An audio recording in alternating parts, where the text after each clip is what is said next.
जय हिंद। देखिए, हम लोग समझते हैं एमएसएमईज पे जो निर्मला सीतारमण ने नया स्टेटमेंट दिया और क्या क्या चीज़ है ये एमएसएमई, इसके बारे में हम डिटेल से समझते हैं। क्योंकि अभी एमएसएमई के पीछे सरकार वैसे ही पड़ी है जिस तरह रामायण में लक्ष्मण जी को तीर लगने के बाद संजीवनी बूटी के पीछे हनुमान जी पड़े हुए थे। तो देखिए, हम लोग समझते हैं एमएसएमई का फुल फॉर्म क्या होता है। एम से होता है micro small and medium enterprises. देखिए ईएस, देखिए केवल ई रहता तो इंटरप्राइज होता है यानी सिंगल उद्योग, और ईएस से इंटरप्राइजेज यानी बहुत सारे उद्योग, यानी सूक्ष्म लघु एवं मध्यम उद्योगों को हम क्या कहते हैं, एमएसएमईज कहते हैं। इसके लिए एक अलग मंत्रालय आता है। इससे बड़े उद्योग रहेंगे तो उसे कहते हैं लार्ज, उससे बड़ा रहेगा तो हैवी। आप सुने होंगे द्वितीय पंचवर्षीय योजना में भारी उद्योग, हैवी इंडस्ट्रीज को दिया गया था जगह। चलिए, हम कोशिश करते हैं कि आपको एकदम आराम से समझ में आ जाए कि एमएसएमईज क्या होते हैं। देखिए, एकदम छोटे या फिर देखिए अति सूक्ष्म लघु या मध्यम उद्योग में कौन कौन चीज़ आते हैं। सबसे पहले तो इसमें आता है पैक्ड फूड। आप बहुत सारे पैक्ड फूड खाते होंगे, कुरकुरे, चिप्स, लेज, बिस्किट, क्या क्या आता है, दुनिया भर का तो पैकेट में सामान आता है पैक्ड फूड। तो सारा पैक्ड फूड एमएसएमईज में आता है। फल और सब्जियां, ये सब भी एमएसएमईज में आते हैं। किराना की दुकान, दाल चावल राशन वासन सब एमएसएमईज में चला जाएगा। होटल एमएसएमईज में, रेस्टोरेंट जिसको हिंदी में रेस्तरां कहते हैं ये भी जाएगा एमएसएमईज में। मिल्क पार्लर, सुधा, अमूल, ये वो दुनिया भर का, राज फ्रेश, नमस्ते इंडिया, पराग डेयरी, ये सारे चीज़ किस में जाते हैं, सब एमएसएमईज में। मछली पालन, मुर्गी यानी अंडा वगैरह जो होता है, मुर्गी पालन, बत्तख पालन, ये सब भी एमएसएमईज में चले जाते हैं सब। ये एक्चुअली पशुपालन का हिस्सा है, तो ये भी बहुत माइक्रो उद्योग में जाते हैं सब। अब मील, जैसे देखिएगा आटा पीसने का मील, तेल निकालने का मील, फ्लोर मिल, आटा पीसने वाला जो होता है, तो कई तरह के मील भी होती हैं सब। ये सब किस में चले जाएंगे, एमएसएमई में। आपके यहाँ चलता होगा चिमनी जिसपे ईंटा बनता है, तो चिमनी भी किस में जाएगा, एमएसएमईज में चला जाता है। और क्या आएगा, मोटर वाहन, साइकिल आ जाएगा। फर्नीचर यानी जो पलंग वगैरह शादी ब्याह में दिया जाता है, सोफ़ा वगैरह, कुर्सी, वो चला जाएंगे। कॉस्मेटिक आप समझते हैं, महिलाओं का ये ब्यूटी पार्लर और कॉस्मेटिक, वो जो आता है एक ठो पता नहीं क्या क्या लगाने के लिए, महिला सब कॉस्मेटिक बहुत ज़्यादा लगाती है सब। एक तो इसे ठोड़ रंगने के लिए, इसे ठोड़ रंग लेती है सब फोकस मारने के लिए।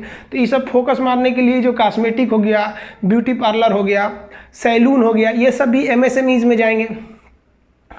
इलेक्ट्रिक चीज़ें जिसमें हैवी मोटका तार गया रहता है उसे इलेक्ट्रिक कहते हैं। अब पतला गया है तो इलेक्ट्रॉनिक कहते हैं। टीवी क्या है, इलेक्ट्रॉनिक। पंखा क्या है, इलेक्ट्रिक। हालांकि इसको हम डिटेल से समझाएंगे फिजिक्स में। बुक्स एंड कॉपी इंडस्ट्रीज, आप देखिए क्लासिक की कॉपी, दुनिया भर की कॉपी, किताबें, ये सब एमएसएमईज में जाएंगी सब। अब देखिए इधर और कुछ देखते हैं, फोटोकॉपी, दर्जी, लैब जिसमें बीमारियों की जांच होती है, जांच घर, लैब में अल्ट्रासाउंड, एक्सरे, एमआरआई दुनिया भर का चलाता है। तो ये सब भी एमएसएमईज के अंडर में आते हैं सब। इसको माइक्रो स्मॉल एंड मीडियम यानी एमएसएमईज में रखेंगे। हार्डवेयर, हार्ड मतलब होता है कठोर, वेयर मतलब होता है सामान। हार्डवेयर के अंतर्गत आपको क्या क्या आ जाएंगे, हथौड़ी आ जाएगा, छीनी आ जाएगा, कांटी आ जाएगा, यानी बिल्डिंग को बनाने में जो नहीं ये सब सामान का प्रयोग होता है, हार्डवेयर वगैरह आ जाएगा।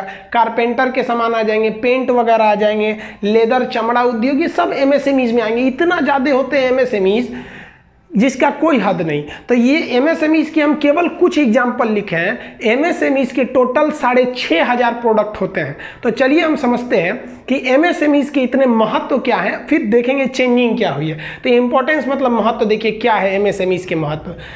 पहला कि हिंदुस्तान में कुल रोजगार का 45% रोजगार केवल एमएसएमईज ने दे रखा है।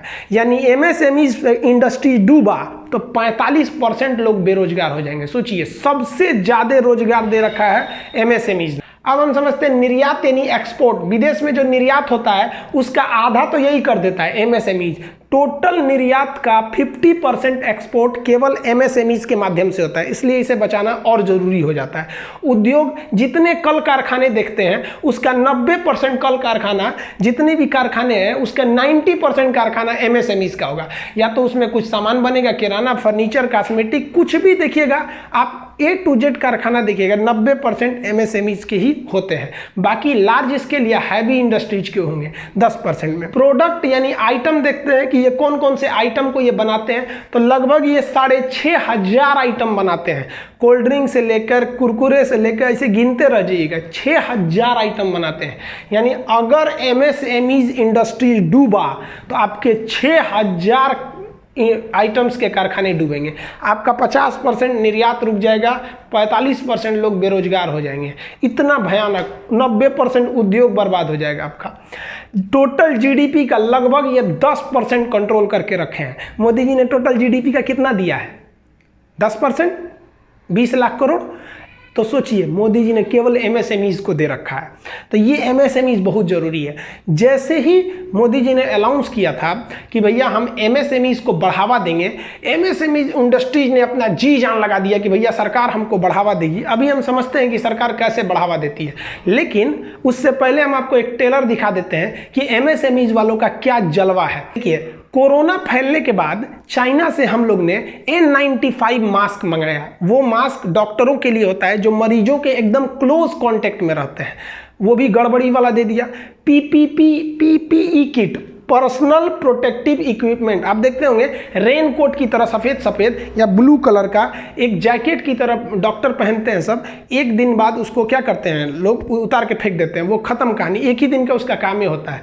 जब ड्यूटी पे जाएगा तभी पहनेगा, आएगा तो उसको फेंक देगा। उसी को PPE किट कहते हैं, पर्सनल प्रोटेक्टिव इक्विपमेंट।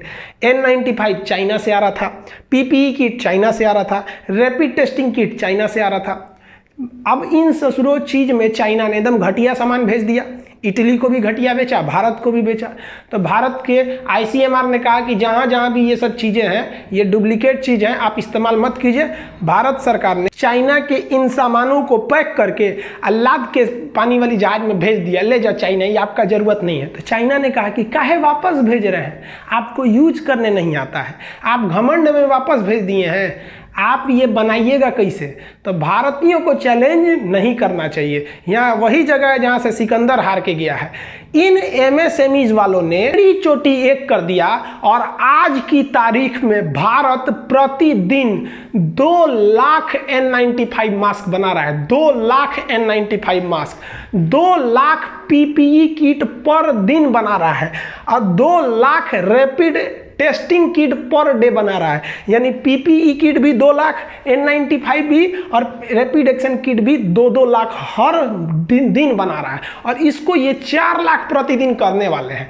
तो ये आप जो शुरू में न्यूज़ आ रही थी कि भारत में इन सब चीज़ों की कमी है, इन सारी कमियों को दूर कर दिया हमारे MSMEs ने। इसलिए निर्मला सीतारमन ने एक बहुत बड़ा ऐलान कर दिया कि हम अब MSMEs को बढ़ावा देंगे। तो चलिए हम समझते हैं कि अब क्या क्या बढ़ावा दिया जाएगा। आई होप आप समझ रहे होंगे इस टॉपिक को। इसका एक स्क्रीनशॉट लीजिए, फिर आगे हम समझाते हैं MSMEs के बारे में। देखिए, जो MSMEs थे, इसका जो पहला रूल था, जो पुराना नियम, वो 2006 के हिसाब से था। 2006 के एक्ट में कहा गया था कि परिभाषा दी गई थी कि किसे आप माइक्रो में रखेंगे, किसे स्मॉल में रखेंगे, किसे मीडियम में रखेंगे। अब देखिए, हम एक एग्जांपल में देखते हैं। जैसे अगर कोई मीडियम इंडस्ट्रीज है तो उसे अपना 12% टैक्स देना पड़ेगा। अगर स्मॉल है तो 10% टैक्स देना पड़ेगा, और माइक्रो है तो उसे 8% टैक्स देना पड़ेगा। यानी ज़्यादा फायदा किस में, माइक्रो वालों को कम टैक्स देना है। तो ये हम परिभाषा समझते हैं। वह उद्योग माइक्रो उद्योग कहलाता था जिसको स्टार्ट करने के लिए 25 लाख की इन्वेस्टमेंट की जरूरत थी। 25 लाख में अगर आपका इन्वेस्टमेंट है तो माइक्रो उद्योग में जाता था। 5 करोड़ तक का इन्वेस्टमेंट है तो स्मॉल में जाता था। 10 करोड़ का इन्वेस्टमेंट है तो वो किस में चला जाता था, मीडियम में चला जाता था। तो इस हिसाब से जाता था, इन्वेस्टमेंट के हिसाब से। हालांकि इसमें सर्विस के मामले में अलग था। सर्विस के लिए इसके लिए 10 लाख था, इसका 2 करोड़, इसका 5 करोड़। वो अलग से बता देंगे जब हम आपको सर्विस सेक्टर पढ़ाएंगे, तो अभी उस पर नहीं ध्यान दीजिए। अगर कोई उद्योग 25 लाख लगा के आप खोल रहे हैं तो आप सरकार को बताइएगा ना कि हमारा इतना इन्वेस्टमेंट हुआ है। मान लीजिए आपने 30 लाख इन्वेस्ट कर दिया तो वो इसमें किस में चला जाएगा, स्मॉल में चला जाएगा। और अगर वही आप केवल अगर आप मान लीजिए 25 लाख इन्वेस्ट किए रहते तो आपका चला जाता है स्मॉल, माइक्रो में आपको कम टैक्स देना पड़ता। यहाँ जाएंगे तो ज़्यादा, यहाँ जाएंगे तो और ज़्यादा, लेकिन ओवरऑल इनको कम टैक्स देना पड़ता है। ये 10 से 15% में रह जाते हैं, और जो हैवी इंडस्ट्रीज में जाते हैं उनको 30% टैक्स देना पड़ता है। तो सरकार क्या चाह रही है कि इनको और छूट दिया जाए। कैसे?